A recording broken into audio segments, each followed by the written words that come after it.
सत्संगत से मनाई रे राम जपो राम जपो राम जपो बाबरे राम जपो राम जपो बाब इस रात सब आई दिवाली को मनाई रे राम जपो बाबरे राम जपो बाबरे.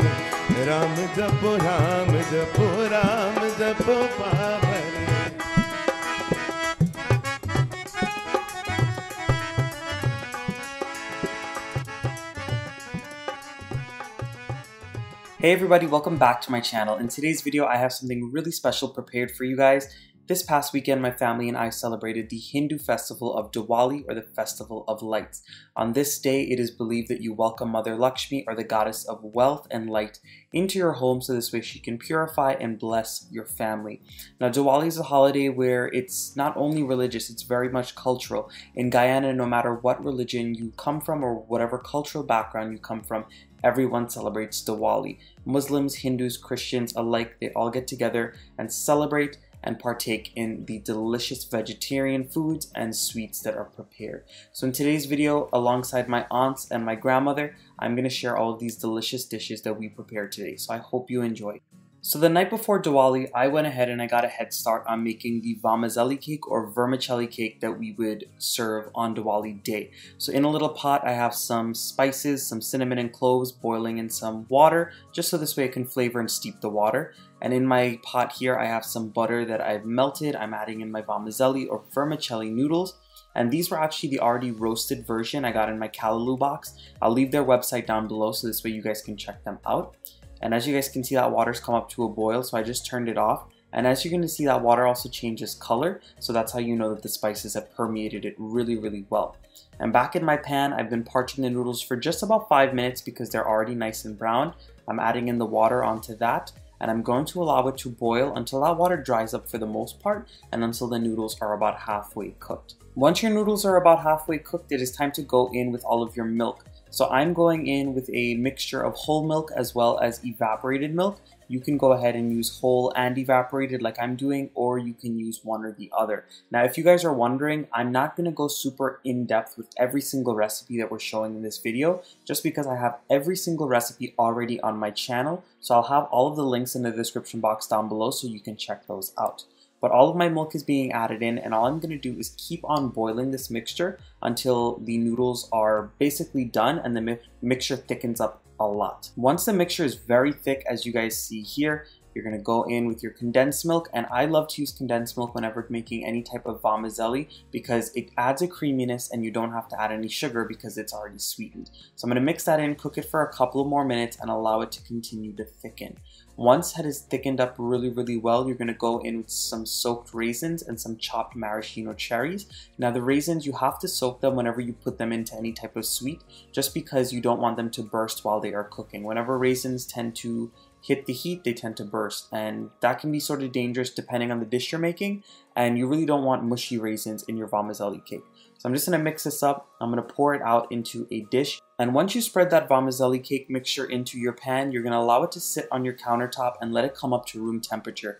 Remember guys, you never want to put something hot into your fridge or else it can spoil and sour, and trust me, you do not want that. So let it cool on your countertop fully and then put it in the fridge overnight or for a couple of hours until it firms up really well. And at that point, you can go ahead and score it, cut it, and take it out of the dish, and it's ready to serve. So it's the morning of Diwali, and we're getting started with all of the prep and all of the things that we're going to make. One of the dishes that we're making today is aloo or potato curry. So as you guys can see, Auntie Kanita and Auntie Chitra are peeling all of our potatoes to put this curry together. In your blooper video. Oh my god! Oh yeah, I mean nothing. You do well. Look how much aloo you peel. Oh. You do well, you do. Look, cut up all things so. Okay, good, thank you. Okay, good, thank you. Oh god. Now while Auntie them were peeling up the potatoes and getting that ready for our curry, I got a head start on the mithai. Now mithai, as you guys all know, it's like a little mini fried donut, a Guyanese style donut. And in the bowl here, I have my spices, baking powder, and the butter, and I'm just rubbing that butter into the flour until it comes together really, really well.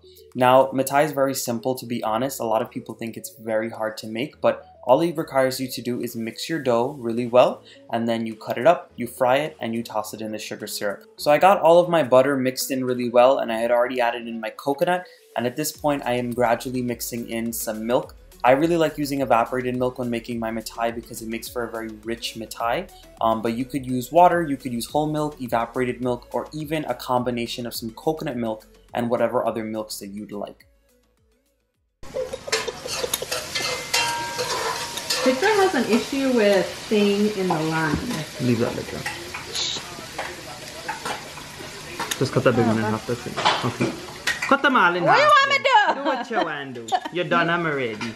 And these are all of the mithai pieces that we finished rolling and cutting out. We decided to make the mini version of the mithai, which again, I have the recipe for on my channel that I recently posted. We're just gonna fry these and toss them up in the syrup and we'll be done. I'm putting in the rice in the pot to make this sweet rice. Here. And once I finished working on my mithai and frying it and tossing it up in that beautiful sugar syrup, Grammy got started on making her sweet rice or her kheer. Now basically in a pot of boiling water, she added in some cinnamon sticks and she also went in with some white rice that we had soaked overnight. It's very important you soak that white rice overnight or else it is going to take forever to cook if you don't soak it. So all she's doing is stirring it up and she's going to wait for the rice to burst or basically overcook a little bit before she adds in the rest of her milks. After about 15 to 20 minutes, you're going to notice that your rice begins to burst or basically it starts to overcook and fall apart a little bit. And once you see it gets really nice and thick like this, it is the indication to go ahead and add in all of your milks. Whenever you make sweet rice, you have to layer in the milk because if you add everything in the pan at once and just dump everything in, the rice will sink to the bottom and it will begin to burn and it will never boil properly. So that's why you have to boil it with the water and then you go in with the milk. So when Grammy makes sweet rice, she goes in with a combination of evaporated milk as well as whole milk. Some people use all evaporated, some people use all whole milk. It just totally depends on your taste and preferences. So she's gonna boil this down until it's very thick and then we're gonna finish it with the condensed milk to sweeten it as well as our raisins and cherries to taste. After about 30 minutes or once you see that the rice thickens up a lot and the rice is done cooking, you can go in with your condensed milk. Now we add in condensed milk not only because it adds another element of creaminess, but it also adds in the sweetness because it's already a sweetened product. And we have to add it in at the end because if you add sugar or anything like that in the beginning of the process, it tends to burn and catch at the bottom of the pot. So if you're a beginner, definitely follow this step and only put in condensed milk and do it at the end. And at this point, we're also going to go in with some chopped up maraschino cherries and we're going to go in with our soaked raisins. Again, we soak the raisins so this way the raisins do not fall apart. And as you guys can see, we're done with the sweet rice. We're pouring it out into a dish and we're going to set it aside so we can start working on some more delicious dishes. So now that the sweet rice is done, Grammy is going to start on her gurma. Now, if you guys don't know what gurma is, it's basically like a stewed mango. It's very sweet and it's like a dessert that you would eat with roti or puri. Now, in a little bowl, Grammy has some cinnamon, a little bit of masala, and some ground anise seeds. And now in a big heavy bottom pot, she's going in with some oil and she's adding in that little spice mix that she just made. All she's going to do is fry this around for about 30 seconds to a minute just to wake up all of those spices and really get all of the flavors out. And as soon as 30 seconds is over, she's going straight in with the chopped mangoes. Now these are peeled and the seeds have been scraped, so this way there's no membranes. She's just going to stir this up really well and cook it down.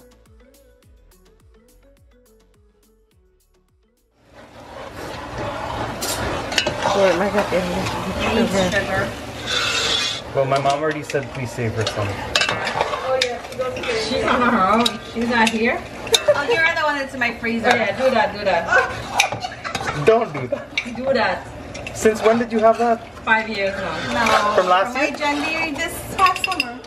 Now once Grammy fried up the mangoes with the spices for a couple of minutes, she went in with some brown sugar. Now as mentioned in the previous screen, gurma needs a good amount of sugar so this way it can get nice and gooey and caramelized and for the mangoes to cook properly and have a really nice taste. So she's adding the sugar in and she's going to allow it to melt and almost caramelize over those mangoes before she adds in any water to boil them up. After Grammy caramelizes the mangoes in the sugar, she's going to add in some water and boil it up until the mangoes are tender and it's all done. Now while the gurma is boiling away on the stove, Grammy is working on some bara. Now my grandmother makes the best bara ever. It is super fluffy, not super oily, and packed full of flavor. So in a large bowl, she's going in with some all-purpose flour, some salt to taste, as well as some ground dye or turmeric, and that's going to give it a really beautiful yellow color. And you guys are going to see that while Grammy mixes this bara, there's no rhyme or rhythm as to what gets added. On top of the ground turmeric, she added in some roasted ground jeera, which gives it a really nice roasted and nutty flavor. And on top of that, she went in with some baking powder. Grammy always says that whenever making bara, you need to put in some baking powder alongside the yeast because it just helps with making it extra soft and fluffy. And at this point, Grammy is also going in with a little bit of yeast. As you guys can see, it is not much yeast that she's adding in. You don't really need to add in that much because you have the baking powder as well. Remember, the more yeast you add in, the more oil the bara will soak up. And she's also going in with a little bit of split peas powder or ground dal. And as you guys can see, it's also not much. It's mostly flour put into this dish. And she's also going to go in with a good amount of garlic and some hot pepper. Grammy always says that when making bara, it needs to have good garlic and good pepper. And at this point, Grammy is also going to go in with some spinach, frozen chopped spinach. You can also use fresh spinach if you wanted to. And honestly, this is straight out of the freezer. We just crumbled it up a little bit and added it in. And once Grammy adds in all of the ingredients into the bara, she's going in with her hands and she's going to add in some warm water to mix it all together. What you're looking for here is a little bit of a sticky batter, nothing too thin, nothing too thick, just the right consistency. And honestly, watching Grammy make this bara was very nostalgic because this is something that she always made for us growing up.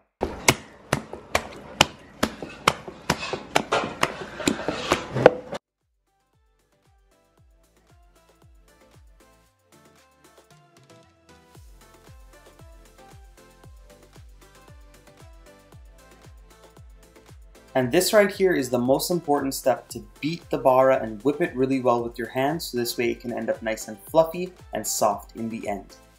And once we put our bara to raise or allow the yeast to activate and for it to puff up a little bit, we went ahead and started working on our lapsi or our halwa.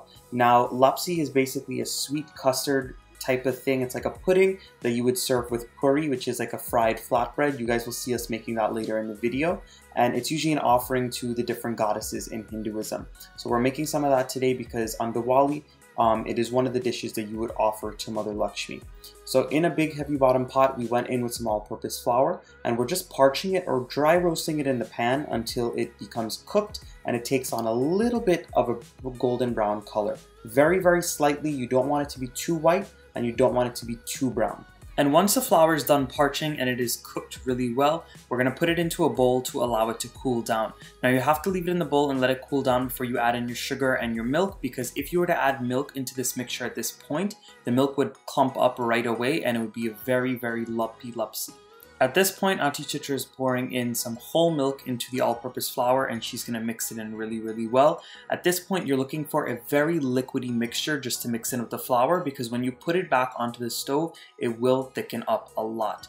Now, you can use whatever type of milk you want. You can use evaporated milk, you can use whole milk, you can use 2% milk, whatever floats your boat. Some people even mix it with a little bit of water. Now, Auntie Chitra just prefers to use the whole milk or 2%. She doesn't really like to use evaporated milk because she says that it gets a little bit too rich. And once we get all of the milk mixed in really well, you are going to go in with some granulated sugar. Now, Auntie Chitra likes to use granulated sugar because she does not like for the lapsi to get a little bit of a brown color.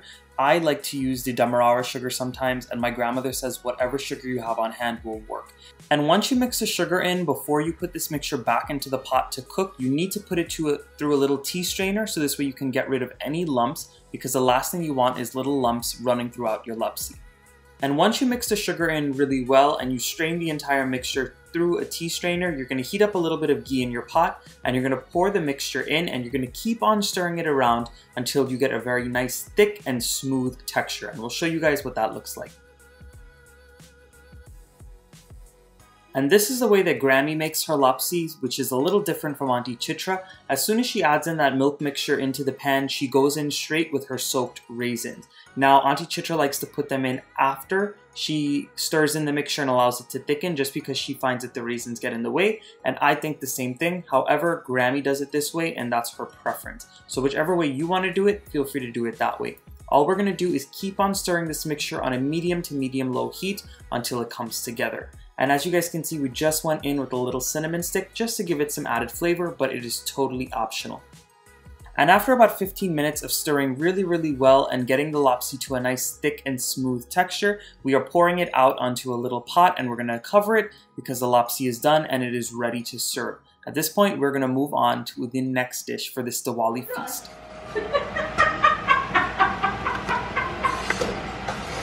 Oh, she's okay. Miss, you have a curry powder. That's must call me. You must call me. Auntie Chicha, can you grab the curry powder down there? Right there in the lacy Susan. No, I can't. Don't sabotage. Oh, sorry. Once we finished making the lapsi, we decided to get started on one of the main savory dishes that we were going to have for this Diwali feast. We're going to start making our aloo curry. So as you guys saw on one of the previous screens, we were peeling the potatoes, so those are ready and set to the side. In this bowl, Grammy is mixing her masala, so it's a little bit of garam masala, a little bit of curry powder. And on top of the curry powder and masala, Grammy is going in with some ground pepper as well as some ground garlic. Again, we're not using a lot of pepper in our cooking today just because all of the kids are going to be eating and my little cousins are not really fans of pepper, so we're going light with the pepper today. But once she adds those ingredients in, she's going to mix it up really well. She's going to add in a little bit of water and allow everything to be mixed up well until a nice paste is formed. And at that point, we can start cooking our curry.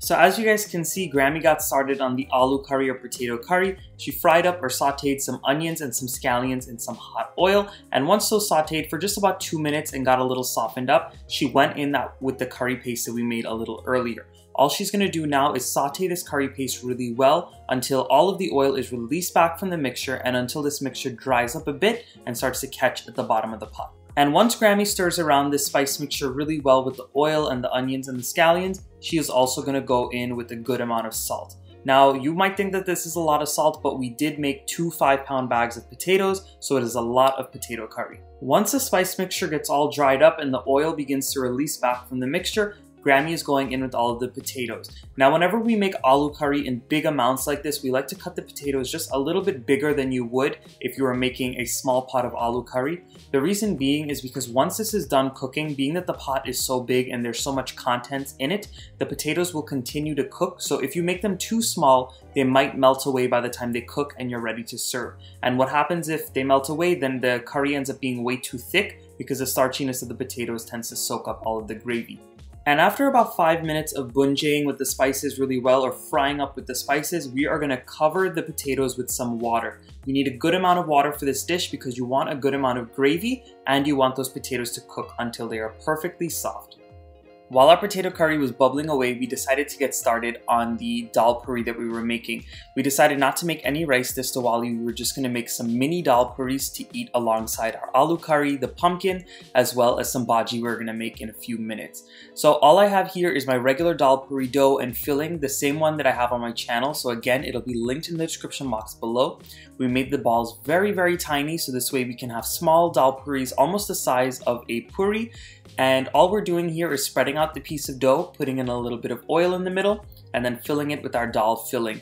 Now the split peas filling is basically split peas that were boiled, they were crushed up, and garlic, hot pepper, a little bit of ground cumin, and some salt were added to taste. So we're gonna finish filling all of these, then we're gonna roll them out and cook them right away.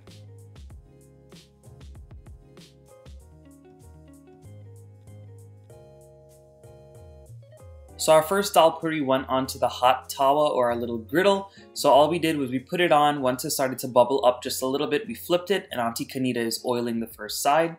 And at this point, she's going to flip it again. And once she flips it, she's going to oil it one more time because you have to oil both sides really well so this way they don't dry out. And then you can wait for it to puff up or brown to your preference. Now, I'm being honest, guys. I've told you guys this in all of my videos. Not everything comes out perfectly. As you guys can see, this first dal puri did not puff up as much as I wanted it to, but that is totally fine. There was a whole set of them that did puff up as well. So honestly, just because it doesn't look perfect doesn't mean it doesn't taste perfect. Oh, Dad, look how good your aloo curry looking. Good thing you can put your hand here. Yes, go good.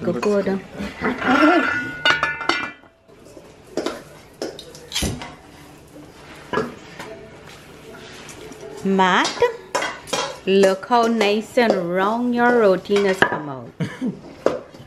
You know what they say when your roti comes out round, right? Nothing. It's time for married you.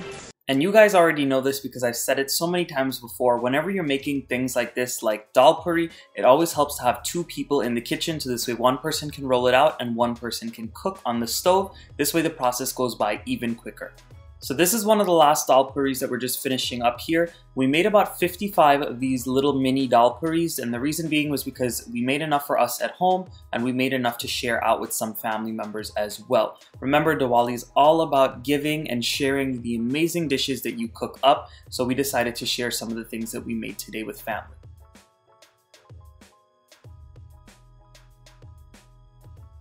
So being that the dal puri was done, we decided to finish up the different savory dishes that we had to make. So we made some aloo curry or potato curry, and we also decided just to make a little bit of pumpkin as well as some bhaji. So in our bowl here, we have our pumpkin all chopped up. In the pan, we have frying up some onion, some garlic, as well as a little bit of hot pepper. And once those ingredients fry up or saute a little bit in the oil, we're gonna go in with our chopped up pumpkin. Now in today's video, we're using butternut squash. That's just because that's what we had on hand at the moment, but you can use whatever type of pumpkin or squash that you want to make this dish. So we're just adding it in. We're gonna go in with a little bit of salt, some ground jeera, and we're gonna mix it up and cook it on that medium heat until the pumpkin is disintegrated and mashed down really well, and then it is ready to serve. Now while our pumpkin was bubbling away and finishing up cooking, we decided to get a head start on making the rot. Now in my opinion, Auntie Chitra makes the best rot that I have ever had, and all it really is a sweet fried biscuit, and usually it has raisins. Some people put cherries, and in today's video we're going to use a combination of raisins and cherries, and it's an offering that's usually made to Lord Hanuman, or the god of strength in the Hindu religion. And once Auntie Chitra got all of the ghee mixed in really well into the flour, she's going in with soaked raisins. And as I said multiple times before, whenever making any of these sweets, you have to soak the raisins, so this way they do not burst and pop as they are frying in the hot ghee.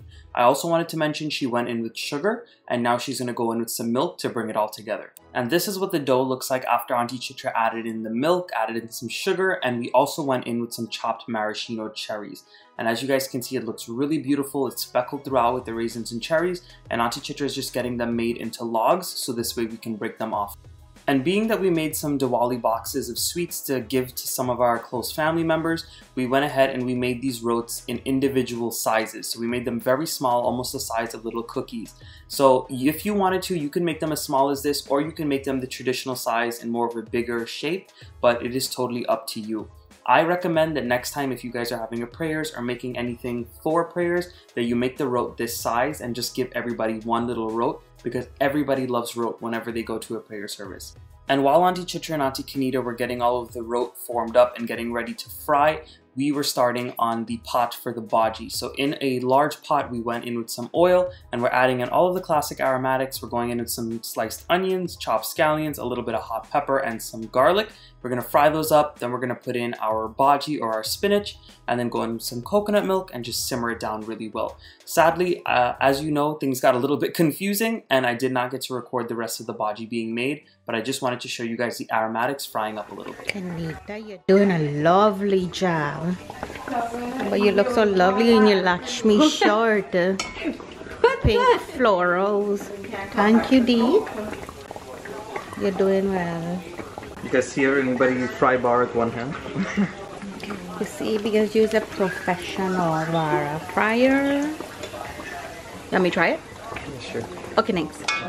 So as you guys can see here, once the bhaji was done cooking, we went ahead and we started frying off all of the rots and all of the bara. We just got one big pot of ghee heated up, and we started frying all the rot. Auntie Kanita is just finishing that up at that point, and I'm just finishing up the bara on one side as well. These bara were super fluffy, they were flavorful, and honestly I was craving this for a long time because Grammy doesn't always make these items. So when she decided to come and help us cook today, I wanted her to make her bara the way she used to make it. So that's gonna be done, and the rot's gonna be done, and we're gonna move on to the next few dishes. And you guys probably know this dish all too well because I've shared so many different videos with us making it. This is the puri that Auntie Chitra has kneaded, and she is rolling them into small balls so we can roll them out and then fry them in the ghee. Now this is to serve with any of the vegetarian dishes, also to be served with the sweet rice that we made, the gurma that we made, and the lapsi or the halwa that we made. So we're gonna finish this up and show you what's next. So being that everything else was done, we only have the Persaud and the pera to finish off. So in our pot here, we have the milk heating up to put in our Persaud. We have some whole milk in there, and we're going in with a little bit of evaporated milk. And you're gonna see some brown things floating in the milk, and that is some cinnamon sticks to permeate the milk. And while that milk is heating up just a little bit, we are gonna start roasting the flour or parching the flour in the hot ghee. So as you guys can see, the ghee was hot and we started just pouring in the flour a little bit at a time. And as you guys can see, Grammy keeps on stirring and stirring, so this way we don't have any lumps forming in our Persaud. So we're just gonna keep on stirring this for about 10 to 15 minutes until the flour gets nice and brown in color and we know that the flour is loose and fully cooked. And while Grammy is parching up that flour, I went ahead and added in my sugar into the milk mixture. As I told you guys before, a little tip on Grammy's part whenever making Persaud is to go ahead and heat up the milk a little bit, and once the milk is hot, then you go in with the sugar. This just stops the sugar from sinking to the bottom and burning, and honestly, it's a quick little tip, and if you guys are a beginner in the kitchen or in making Persaud, that is a great tip to follow. So we're just gonna mix in that sugar really well.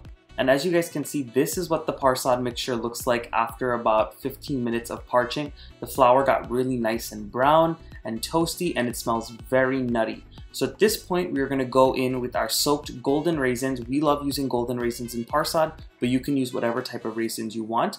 And we're also gonna go in with our chopped maraschino cherries. Now, as you guys can see, we also went in with a little bit of the liquid, just so this way it could give the Persaud a really nice pink color as well. It won't be super pink, but it'll have a little bit of a hue to it.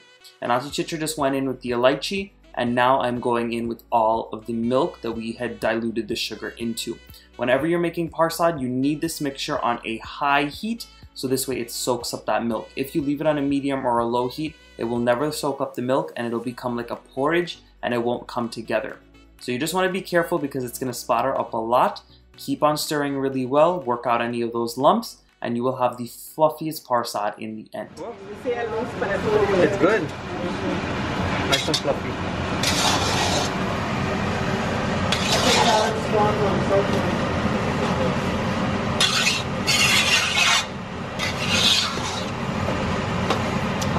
This looks so good.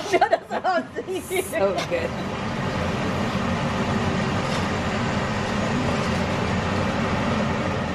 And the absolute last dish on the list to make was our pera. So in a large karahi, Auntie Chitra went in with the evaporated milk. We did 4 cans of milk, which meant that we had to put in 4 cans of sugar. It's equal amounts of milk and sugar whenever you're making pera. So we just put it into the pot and we're gonna boil it up until it's nice and thick.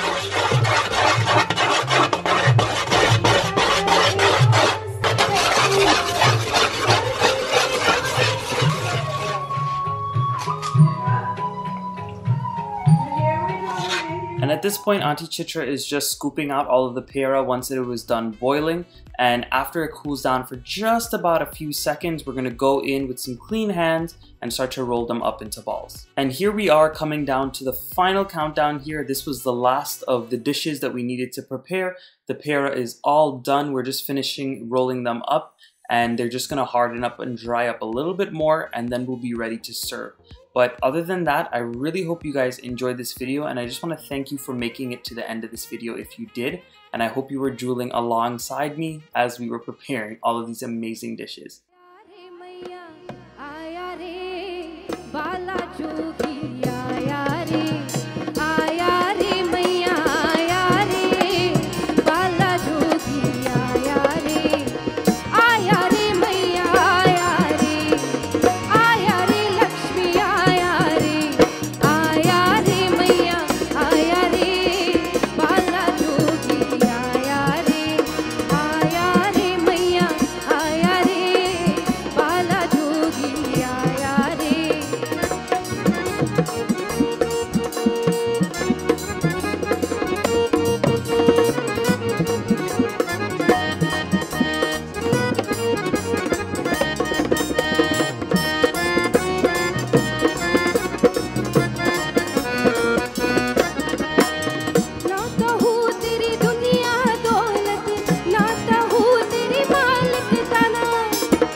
So I just want to thank each and every one of you for watching until the end of the video. I hope you enjoyed spending some time with my family and I in the kitchen on this Diwali season. I know Diwali's all done, but I hope you guys had a really great day that day, and I hope your day was full of sweetness, good food, family, friends, and good times overall. You can see on the plate here we have the dal puri, the pumpkin, the bhaji, the aloo curry, and the bara that we made. And over here are all of my sweets. We have the sweet rice on the left, the vermicelli cake, the Persaud, the lapsi, the rot, the mithai, and the pera. And that was it. We lit our diyas and we had a beautiful night and ate some amazing food. If all of you lovely people enjoyed this video today, please don't forget to give it a nice big thumbs up. Subscribe to my channel. If you are not subscribed yet, come on over and join the Matthew's 90s Cooking family. Make sure you click that little bell notification icon right next to the red subscribe button, so this way you're notified every time I post my newest videos. And of course, leave your amazing comments down below, and I'll be seeing you guys again very soon. Bye everyone.